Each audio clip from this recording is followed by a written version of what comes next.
Hello people of YouTube, and welcome back to Dark Souls 2 Skull of the First Sin. Where we left off, we were in the middle of climbing Earthen Peak. I believe I got killed, if I remember correctly. And today we will continue our journey through Earthen Peak. An attempt to get through this place today. Now, we did not come and pick this up last time. So we will pick it up this time. It's the mannequin mask. The mask that all these jerks around this place are wearing. It's actually not a bad mask. If I recall correctly, it's actually better than the helmet I'm wearing. It's better in some areas. And it is a little creepy. Whoa! Where the heck did you come from? Jeez. Trying to freaking change clothes here. Have some decency when it comes to people's privacy. Fuck. Okay, I already got Gilligan. I kind of forgot some of the stuff that I did last episode. It's been a week.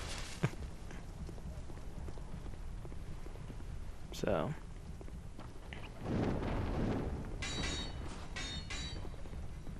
I'll go ahead and get these two to come down. Come after me. Which point I will get killed by them instantly. God damn it. I do not like these enemies. Well, actually, now they've gotten a better look, the mannequins are all missing their heads. I never noticed that. I've played this game several times, the original and this one, and I had never noticed that they were missing their heads. Wow. Shows how observant I am.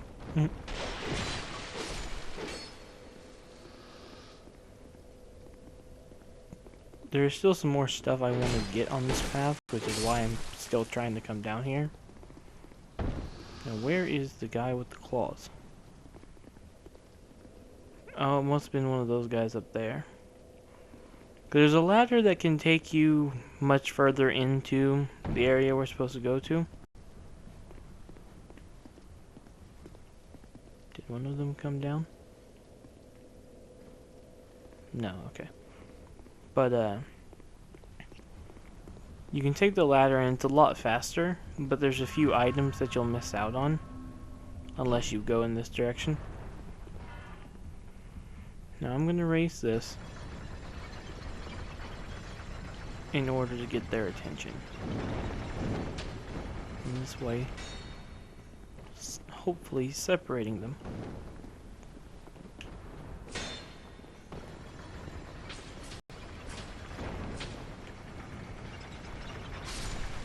Actually killing one instantly, that went better than I was expecting. I didn't realize that when this thing rose up you couldn't get back up here where the handle was. Anyway, now I'm gonna pull the handle and this time I'm gonna ride it up. Because there is in fact an item up here.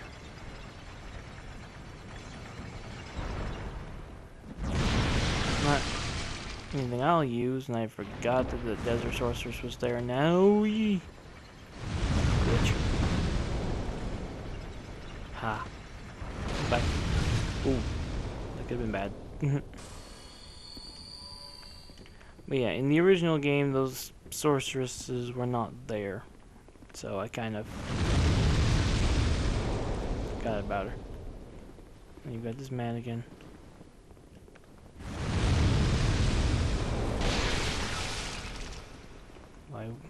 Oh, I guess he's immune to poison.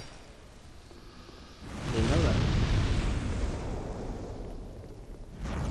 Sorcerer's Ray is just gonna keep throwing fireballs at me. Well, I guess it's more of a fiery rain. That sphere.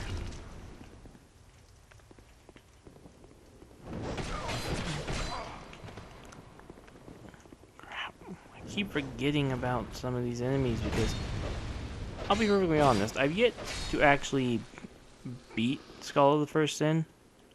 I have another character that I've been playing on that I've gotten all the way to beating the second to last boss, but the boss that they added in as an extra final boss if you meet the right conditions. I've yet to take the time to actually beat him. I've beaten every other boss in this game, even the normal final boss, and all 3 DLC areas, but I've yet to actually take the time to go out and actually beat the game itself, beating that additional boss. I've yet to take the time to do so. So, a lot of these areas in Skull of the First Sin I've only run through once. So I'm a little rusty on where exactly everything's at.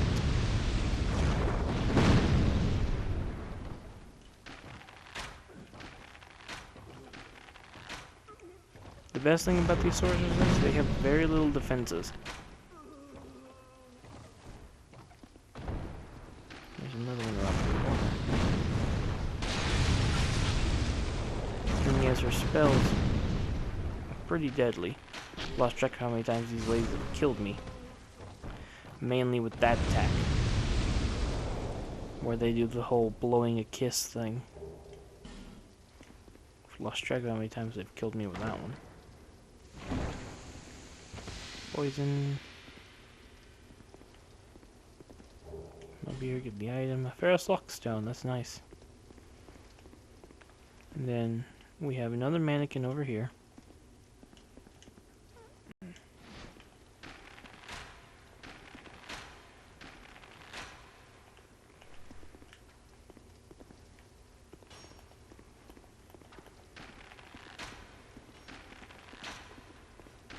Luckily for me, he's not smart enough to strafe. And now if you come here normally, without burning the windmill, this bladed thing, will be spinning. And can kill you if you jump through it. Jump across that, come over here, pick up an item.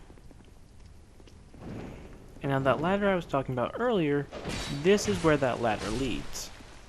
So you can skip that entire area back there. Skipping Pate if you're not doing Pate's quest line. And just come straight up here to progress.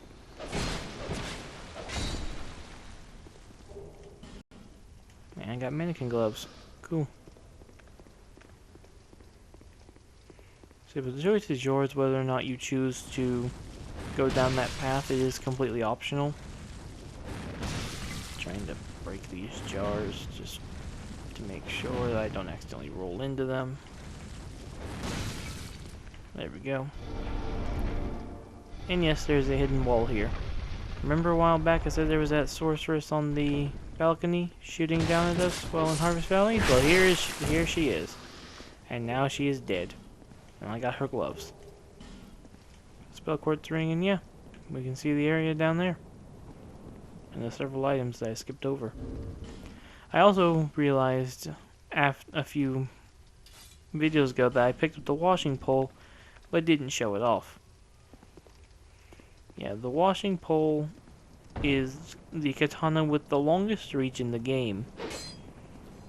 It is actually quite powerful. Only problem is its durability is 20. Even normal katanas don't have that low durability.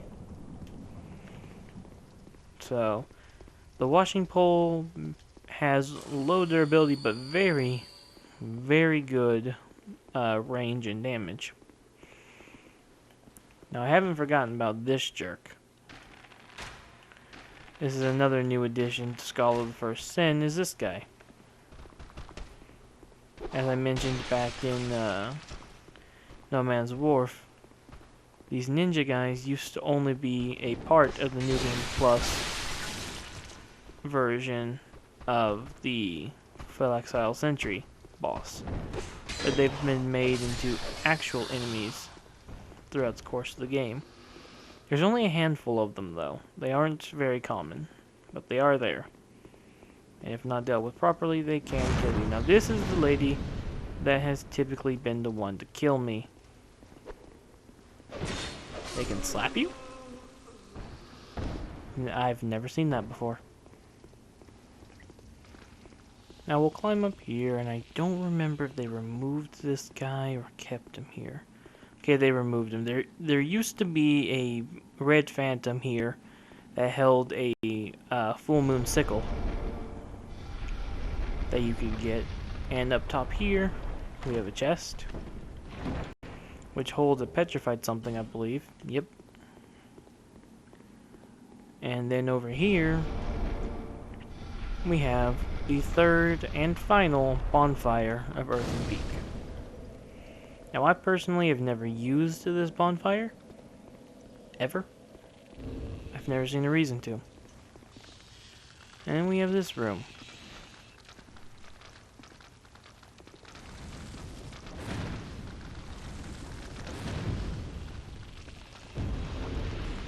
Now for this room, I might go ahead and just... where is it? Here it is. Okay.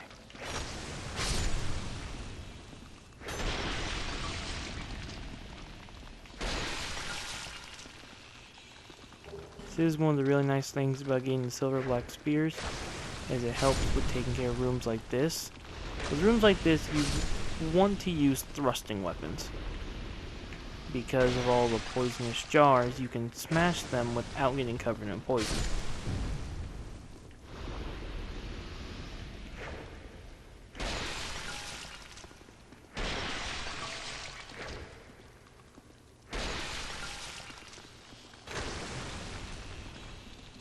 Now, one thing you don't want to do is you do not want to attack this chest. You do not want to hit it with a weapon. Anyone who's played RPGs probably know of a certain monster type that's typically really tough to kill, known as a mimic, and they do exist in this game as well. There are two types of mimics, wooden chest and metal chest mimics. The wooden chest mimics have a little latch on the front, while the metal mimics have special hinges on the back of the chest. Now, a neat thing is if you throw a Lloyd's Talisman at a mimic, it'll open up, and you can claim the items inside without actually having to kill it. Which is a really, really nice feature that you have to avoid having to fight the mimics if you aren't strong enough or don't trust yourself to fight them. Because those mimics are deadly. They've killed me many times. And a little bit of advice when it comes to the mimics. Even if you try to attack it from behind, don't stand next to it because it'll somehow still bite you. I'm not 100% sure how it works, but...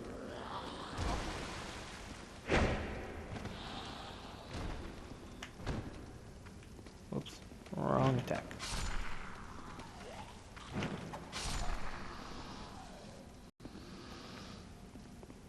Okay, and now we'll fight this guy.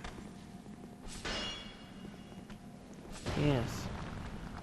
Just stabbing a spear into his shield is very effective. Not at all. Now die, jerk. Okay. Now this next boss has never really given me trouble. Mainly because... Wait. Okay, there's no extra guy. Okay. Because there is a special ally you can summon here that makes this boss ridiculously easy. Like, I'm not kidding. This guy is what you might consider a tad bit OP. Especially for this boss. I'm just using a few herbs so I can get some of my own spells back. This guy is Jester Thomas. And he is by far one of the coolest summons in this game. Simply because he's a pure pyromancer who has pretty much all of the strongest pyromancy spells. And you can summon him for a boss that's weak to fire.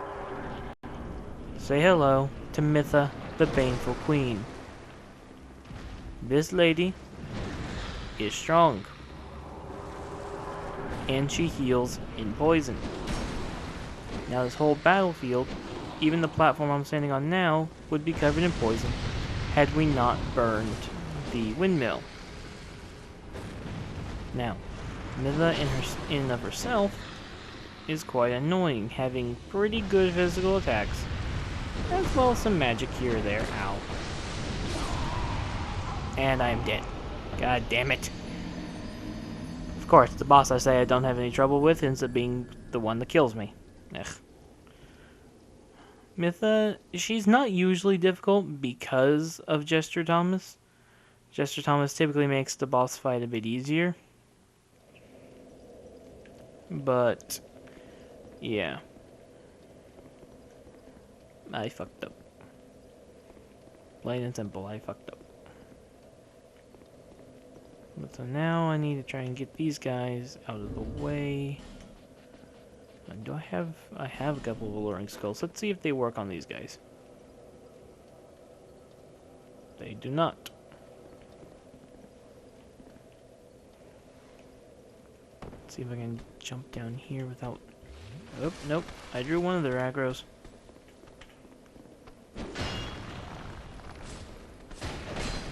A lot of times I don't like the auto-targeting in this game. Simply because your character won't always auto-target the smart enemy. Like a lot of times the auto-targeting is a bit stupid. And by a bit, I mean really, really stupid. I've had times where enemies about to kill me, and I'm trying to target onto them, only for the game to decide, hey, you're trying to target the weak guy behind the one that's killing you? Okay. And you end up getting killed because, lo and behold, the game thinks you're targeting a different person. I guess the sorcerer's lady thinks that she can kill me. She's just getting in the way. And she's about to attack Jester Thomas. You see that? Thomas shot her with fire and dodged her fire. Okay. Mitha again. Do note that, like I said, she heals in poison, so if she happens to get onto the outer rim of the battlefield, she will actually begin healing her own health. Which is probably the only negative side to Jester Thomas, is he will sometimes lead her outside the center platform. And as a result, she will end up getting healed sometimes, trying to attack him.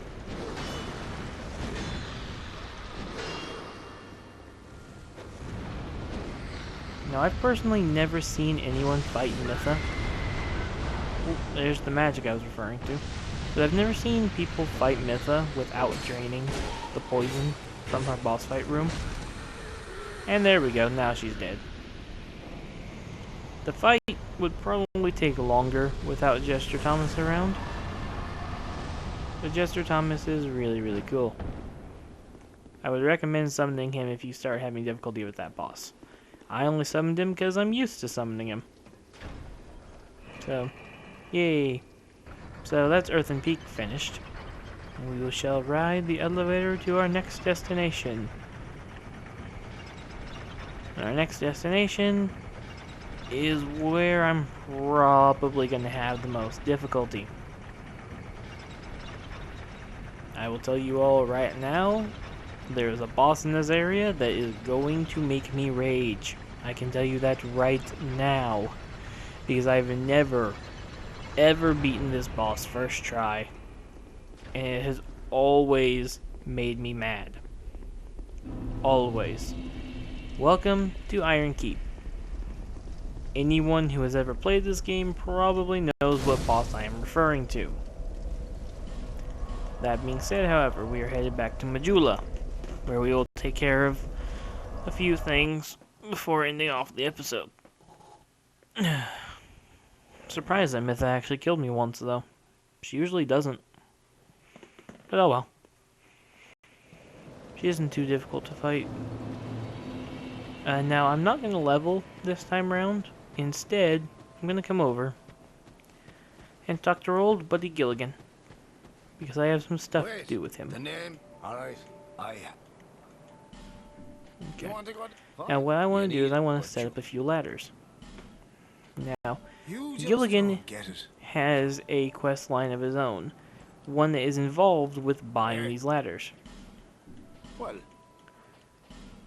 If you buy his very most just expensive you. ladder, Hey. which is the most useful Well, ladder of all three, and is also the most expensive, you can get him to set it up, here ya. and if you talk to him, Oh, he'll come give you on, his scimitar. Cheers. It's his special weapon, and it is an okay weapon. Compared to the normal scimitar, it's got higher damage, but less counter, and higher durability, but also weighs more. But, yeah. It's not a bad weapon. So, it's worth getting. Oh, hello. Do you have anything that I might want to buy? Nope. Not at the moment, anyway. So yeah, I might have, I have a couple of soul items to use. Give me 3,000 souls. Give me another 5,000. So okay. We can come over here and we can talk to Miss Emerald Herald and level up a little bit. Raise my dexterity. Raise my attunement as well. And I've got 5,000 souls left. So let's go see what we can get from her. And yes, that's right. She's finally left, and this is the clothing we gave her. So this is what she looks like. There you are. I'm here in Majula thanks entirely to you. The only... Yeah. From her, you can buy pyromancies and stuff. And I can also get her to make my pyromancy glove stronger. And then I can also go ahead and buy combustion. I can also buy another fireball spell. But for this next area, I probably won't use fireball. But with that said, I hope you all enjoyed, and I hope you see you all in the next video.